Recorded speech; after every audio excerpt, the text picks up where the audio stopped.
We've had some major breaking news today. Yeah, let's kick it off with a big story today. An explosion that rocked the Gaithersburg apartment complex. 12 people hurt after that blast that led to a structural collapse. It happened at about 8:30 this morning on Quince Orchard Boulevard. So far, no deaths have been reported, but as you can see, an incredibly intense scene. People had to be rescued from their homes. 24 units in that complex. Unlivable as we speak. Incredible pictures from Sky Fox there, Joe. So many people right now don't know what they're going to be doing. The good news is that so far no deaths have been reported. That is extreme. We are very, very lucky because, you know, in a building like that, you immediately say, well, how many people? And to see that we don't have any deaths today, we're just going to keep praying and hoping that everybody pulls through. All right, well, David Kaplan has been on the scene for hours now. David, what's the latest? Well, Marina, Joe, good to be with you this afternoon. Certainly, this has been an incredibly jarring day for all the people who live here at Potomac Oaks and nearby here in Gaithersburg. We're several hours after the explosion itself. I want to give you a live picture right now. You can see that there is still some smoldering happening, and that is a live picture, obviously, of what this looks like. If you look at the units to the left and right of where this hole in this building is, you can absolutely see the windows were shot out as well. This happened just before 8:45 this morning. There was the explosion and then the response from police, fire, and EMS. Now, you mentioned it. There were 12 people total that were hurt. 2 of them did not need any transport.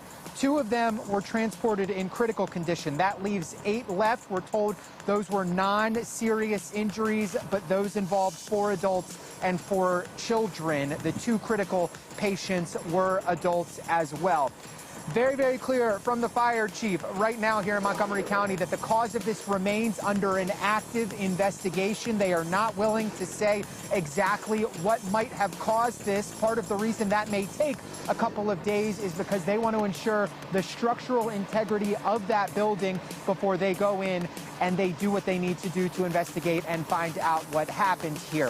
One other thing that we want to note, there are 9 units that are deemed to be closest to where the explosion took place. We know that people in 8 of those 9 units, Marina and Joe, are accounted for. However, they have yet to make contact with one of those units, so certainly a work that is ongoing as they work to try and find and make sure that everybody who might have been here is okay. That is good news, and also awaiting that from that one unit. David, really quickly, we know that Montgomery County Fire had said Washington Gas was being let in to try, and right now they've not made a determination. But do we know if Washington Gas was able to go in and close those gas lines?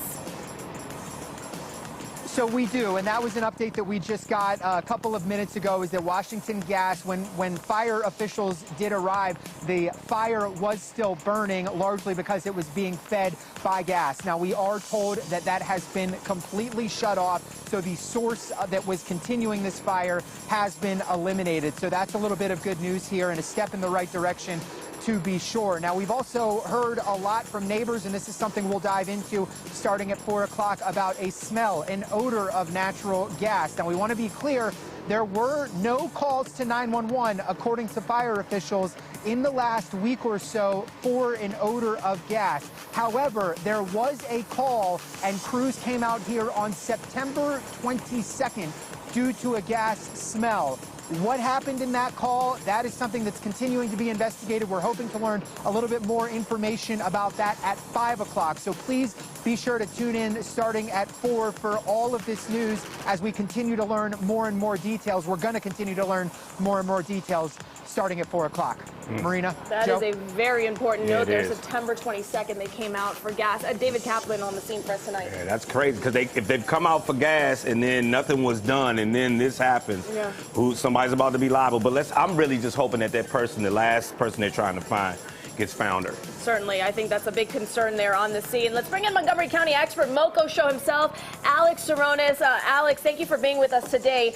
Unfortunately, this brings back memories of 2016, Flower Branch Apartments out in Silver Spring, and we knew then that it was a regulator that obviously had some malfunction with gas. 7 people died then, including 2 children. A very different scene today, but regardless, a lot of parallels here, it seems, at least for now. Yeah, and even the most recent situation in Silver Spring at Friendly Garden Apartments, very similar to that, but thankfully, just like in that situation, no one has been killed. And again, the injury is too critical, but nobody dead in this one, and that's that's very, very good to see. Quick question: when something like this happens, does the county take care of making sure people have somewhere to go? What I always see these stories and we wonder, well, what happens to the people? Are they put up somewhere? Do they have to go stay with family? What happens? Yeah, there's almost always an immediate response by the county. So anyone that's been displaced, and I think there's been 50 to 75 people displaced, and there might end up being more. They will have a place to stay, whether that's a rec center nearby, but they will definitely have somewhere to stay, and the county always does take care of that. For people that are unfamiliar with Montgomery County, this part of Gaithersburg, we know that an elementary school was placed on lockdown as soon as the explosion happened at about 9 this morning. Alex, where exactly is this in the county in relation to Gaithersburg and Montgomery Village? So the elementary school is Brown Station Elementary School, and this is off of this is Quince Orchard Boulevard, which it's on the Gaithersburg side, so it's outside of Montgomery Village, but it is Gaithersburg. We have people from Gaithersburg High School telling us that they were able to see flames, and that's a couple miles down the road. Wow. But this is Quince Orchard Boulevard, off of Quince Orchard Road, off of Montgomery Village Avenue. It's not in that area, but off of that area. Gotcha, and that was maybe the link there. Obviously, from Skyfox, you can see the vantage point of just the smoke. They were able to see it miles away at Gaithersburg High School. Incredible stuff. Alex Jonas, we appreciate your expertise and coming on to give us a further breakdown of what's happening there. I always get super nervous. Like, how often can this actually happen? It's happened too often, sadly, in the region, and we've covered so many of these cases, but hopefully they figure out what exactly that led, if it was a leak, and how we can prevent it in future cases. What can we do? Especially with newer construction. Let's walk over now to our web team here to break down kind of the role that they have when breaking news happens, because it is an all-hands-on-deck operation and a newsroom like ours here at Fox 5. John Kaluching here. John, our editorial meeting usually happens at about 9 in the morning. Yes. Yep. This was before then. Yeah. So how does as it started. How does that all kind of work down? Yeah, so I mean, in the web team, what we're doing here's the entire web team. It's a lot of information we have to distill in a very short amount of time. So we're really thinking in two parts of it. What is the information, and how do we get it to people? So with this explosion this morning, we're listening to cues from the assignment desk. We're mining Twitter. We're looking in Slack. We have a lot of plugins from different resources that tell us what's going on, kind of where we're getting signals from other people that are tweeting or posting on Instagram about the fire, people that are on site. We're looking on the web for additional information ourselves, and then we're taking that, and from the reporters, we're talking to the reporters, we take that information, kind of put it all together, and then figure out what do we do with it. So we get a web story started. So we make the shell of a story with the basic information that we have. Do we have a live stream? We have a chopper going. So we use our video software to stream to our website, to YouTube, to Facebook. Sometimes we kind of mix that depending on what the story is. In this case, we had a chopper, so I think the video is up for quite a while. We're kind of looking at different angles. And then as the reporters show up on the scene, so Stephanie shows up, David shows up, we're getting their live hits up on the web as well. So we're clipping that so people have videos that they can look at real quickly. This sounds like your life is a movie. The way you just described it. To be clear, then I get the choppers up, and then we have to get you have to monitor. It's Hollywood action over here. I mean, it was big time, Joe. Big time. And then is it a push alert? Is it worth a push alert? We only do push alerts. Fox 5 app. You should download it if you don't have it already.